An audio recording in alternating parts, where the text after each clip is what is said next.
Lumber mills, also known as sawmills, are a common part of many fantasy worlds. The harvesting of wood is incredibly important for so many different things in Tyria, be it for weapons, in order to build houses, to build boats, and countless other wooden objects. And today I want to go across Tyria and highlight my top 10 favorite lumber mills in the entire game. So let's get started. In the number 10 spot is Raintimber Mill. This is a lumber mill that you can find in Diasa Plateau. Now I want to take a quick moment to just highlight Diasa Plateau because this is basically the region of Ascalon that supplies a lot of the Iron Legion war machine, where there are a ton of farms in this map, but also a ton of lumber mills. And this place is only one of them, where it is a bit on the smaller end, but is still very cool looking. You have a task to help the mill that largely focuses on interacting with Skelk that have been trained to harvest wood from the nearby trees, which I think is a super interesting concept. I like this giant saw blade with this chute in front of it, which may or may not be called a log flume. Typically they have water when in operation. I like all the piles of logs you can find around this area, and I really like this crane that is holding up a small pile of logs in the air. In the number 9 spot is Black Barl's Mill. This location in Lornar's Pass is very interesting because I feel like it is the most forgettable spot on this list. This is a small area that has a point of interest in it. In the past, it used to be a more extravagant location, but now it is run down and being used by the Covington Pirates, where there aren't any events here, but you do come here during the Mightier Than the Sword story mission to fight some Sons of Svanir as a member of the Dermot Priory. Most of the structures around here are dilapidated, but I do like all the piles of wood around here, where you can even see some pirates collecting wood and adding them to the stacks. I also like the bit of bark you can see on the ground in the center of the camp, as well as this big log that is being held up by these supports. You also have some sort of windmill structure with the saw blade that people used in order to cut the logs here, which I think looks super cool. In the number 8 spot is Stargrove and Foghaven. These are two supply camps in Road vs. Road that are basically identical but found in two different maps, where they are the northeastern supply camp in the Alpine Borderlands, Stargrove being for the blue team and Foghaven being for the green team. Where I talked a bit about Road vs. Road supply camps in a recent video, and most of them are resource camps like mines, fisheries, and of course, lumber mills. Where I really love the vibes of these camps because Road vs. Road is basically just a massive war zone, and the workers at these supply camps are harvesting supplies in order to fuel that war. Where this is a pretty simple and straightforward area with some Crichton looking buildings, but interestingly enough we also see a blend of some char structures similar to what we saw at Raintimber Mill and Diasa Plateau. You got another saw with a smaller chute in front of it, as well as another crane holding some logs in the air. You then have a bunch of piles of logs waiting to be processed, and I would imagine the Daliaks are taking cut lumber out of the camp and out towards the towers and keeps. I guess I'll also give a mild shout out to the canyon coming into this area from the south because of the incredibly wild and mildly inappropriate name that some people in the community have given this canyon, which I don't think I can say for monetization purposes. In the number 7 spot is Speldan Clearcut, another supply camp in Road vs. Road, but this time in the Eternal Battlegrounds, where this can be found in the northwestern end of the map, just west of the red team's keep, where this is another simple mill that I think looks decent. You got a simple house and another one of those windmill structures that are used to cut wood. I like to think about how there is somebody that lives in this house and comes outside to work in the mill while being surrounded by hordes of players all fighting each other. But the aspect of this mill that I like a lot is the clear-cut part of the name, because as you can see all around this area, this seems to have been a pretty massive fortress, but has been cut away to fuel the armies of the Eternal Battlegrounds. As you wander around this area, you can just see a ton of stumps all around here, and it is now a pretty open area, which I think this is cool to see in some contexts, as it fits into the vibe of the lumber mill. And the number 6 spot is Olia's Clearing. Returning to Lornar's Pass but heading further north, we can find this Lion Guard camp with a bunch of guards and workers all around here. You got some tents and a couple of those windmill saw structures where I really like all of the workers around here that go out, collect some wood, and bring them back to the mill. It kind of feels like a classic RTS vibe, which, to insert a random thought, I would love to see a Guild Wars themed RTS one day. But similar to the Speldan Clearcut, you can also see stumps surrounding the entirety of this camp as the workers clear away the forest. Where this is one of the closest lumber mills to Lion's Arch, and there are caravans that load up planks of wood, take them onto the Lion Road that ends at Marshwatch Haven just west of here, and bring them to the city of Lion's Arch, which, oddly enough, the deputy that tells you this thinks Lion's Arch is to the east.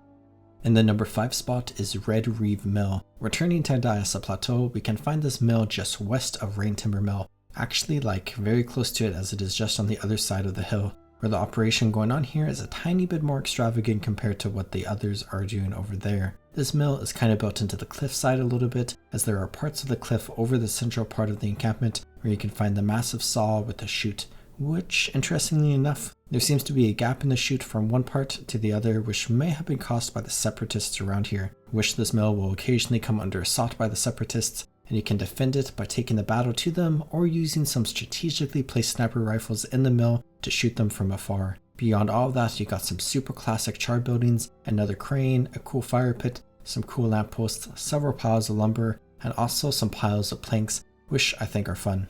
Wish you can find some wooden planks around this camp that you can pick up and then whack a separatist over the head with. In the number 4 spot is Golanta Clearing. Returning to Road vs. Road for one last time, we can return to the Eternal Battlegrounds once again, but this time let's go to the southwestern corner of the map and look at the Lumbermill, just south of the Green Team's Keep, where this is just another pretty basic camp that has some buildings, a lot of piles of logs, and you can see the marshy trees off all around here that have been cut down to supply the war.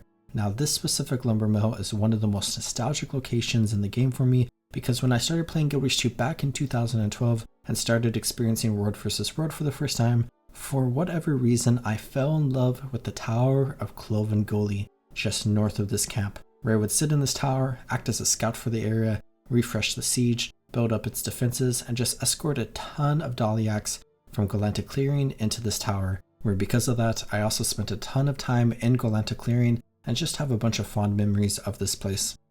In the number 3 spot is Ojon's Lumbermill. Pronouncing names in video games has got to be one of the things I am worst at, but this is a pretty iconic lumbermill that you can find in the Queen's Forest in Queensdale. You can see Queen's Forest with a bunch of woodcutters harvesting wood and being attacked by wasps, which if you continue through the forest, you will find the similarly iconic hunting lodge where hunters are hunting boars, but as you come into the mill itself, you can see several buildings with straw roofs, and I particularly like this building that has a ton of plants growing on it. You can find a lot of piles of wood in this camp, like a lot, which makes sense since this mill is providing wood for the entirety of Queensdale, which is important in order to rebuild structures that are damaged in the war against the centaurs, where I love all the carts around here that carry the wood further into Queensdale. You also have a nearby Scrit cave where Scrit thieves will run out of and come try to steal the logging tools since they are shiny. You also have another windmill based saw blade with a lot of sawdust under it, as well as some wooden planks and bark. But a really cool aspect of this area is how it is along Lake Delavan, where there is a dock as well as a ton of logs in the water which you can jump around on. And maybe one of the best parts of this location, which has nothing to do with it, is the view, where from here you can see the Shaymore Garrison with the bridge that leads towards the Shaymore Graveyard, and then the human capital city of Divinity's Reach overlooking the map. In the number 2 spot is Bloodsaw Mill. Returning to Diasa Plateau one last time, we can find this mill much further north than the other two we have talked about in this list, where once again this place has a bit of a bigger operation compared to the other two, where this mill is a part of the Bulyak Arsenal, which is a large char outpost in the area that primarily serves as a warehouse for the char forces in the area, where this place is super cool looking and very industrial looking, where the mill itself looks pretty cool and is pretty fortified. There's another massive saw blade with not one but 2 cranes and a bunch of piles of lumber, as well as some planks strewn about, where there's yet another task here where you can help the mill out, but instead of training Skilk or killing separatists, you're taking explosives and throwing them at trees and tree stumps, which I think this is a very fun concept, but maybe not super great at maximizing the amount of wood you get from trees. But now for the number 1 spot, for my favorite lumber mill in all of Guild Wars 2, and it just has to go to the Harvest Den Lumber Mill. When I saw this mill for the first time, I instantly fell in love with it because it is just so cool looking. You have this fun Kodan structure that is right along the river, where you have a massive water wheel that is powering the saw blade, and I just love how the wheel looks with the river and the docks around here, where the structure itself is fun with the log in the center and the blade as well, which, fun fact, the saw blade will apply razor sharp teeth, which causes 10 seconds of bleeding that lasts for a whole minute for every second you are touching it, which is such a fun detail to this area that I love a lot. And if you get down to the saw blade, you get the hidden achievement, Workplace Safety. But you have some other fun details like piles of sawdust and bark, this pile of random logs, this cute little cart with tracks in the ground, and of course the villager working in here, where I want to give 3 quick shout outs to 3 different elements slightly related to this place. One is the similar type of lumber mill that you can find in the Hearth's Glow Homestead, which is really cool, Another are the events around the map where you can use your Warclaw to fell trees for the Kodan, and the final thing is the event where you jump around logs moving in the river as you collect frogs. So all in all, Lowland Shore is a huge map for lumber enthusiasts. But honestly, I love the lumber mill in Harveston so much. I think it reminds me a lot of the lumber mills in Skyrim that I have a lot of fond memories of, especially the one in Riverwood, where this lumber mill is just fantastic and is my favorite one in the entire game. And that's my list. I hope you enjoyed. Lumber mills are fantastic locations with an incredible vibe, and I always love coming across them in my travels. I appreciate the wide variety of lumber mills we can see in the game, and I hope we continue to see new ones in the future. I hope you all enjoyed watching this video, and I hope you all are taking good care of yourselves. Have a good one, everyone.